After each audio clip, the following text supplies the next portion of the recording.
കാലത്ത് ഏഷ്യ കണ്ട ഏറ്റവും വലിയ പ്രകൃതി ദുരന്തം. വിറങ്ങലിച്ചു നിൽക്കുകയാണ് മ്യാൻമർ. മാണ്ഡലെ നഗരത്തിൽ ദുരന്തത്തിന്റെ വ്യാപ്തി അതിതീവ്രം. ഭൂകമ്പമുണ്ടായി 24 മണിക്കൂർ പിന്നിടുമ്പോഴും നിരവധി പേർ കെട്ടിടാവശിഷ്ടങ്ങൾക്കിടയിൽ കുടുങ്ങിക്കിടക്കുന്നു.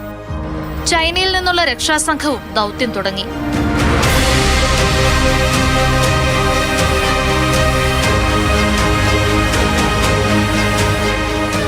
രക്ഷാദൗത്യത്തിൽ വെല്ലുവിളികളേറെ. ഇന്നു പുലർച്ചെ നേരിയ തുടർചലനമുണ്ടായെന്നും റിപ്പോർട്ടുണ്ട്. വാർത്താവിനിമയ സംവിധാനങ്ങളുടെ അഭാവവും വൈദ്യുതി ബന്ധം മുറിഞ്ഞതും പ്രതിസന്ധിയുണ്ടാക്കുന്നു.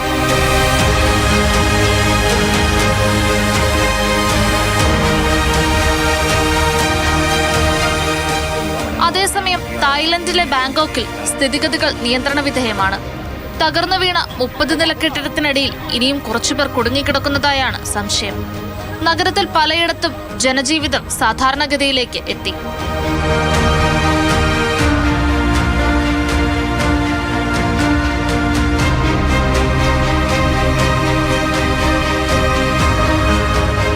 മ്യാൻമറിലേക്ക് ഇന്ത്യ അടിയന്തര സഹായവുമായി അവശ്യവസ്തുക്കൾ എത്തിച്ചു.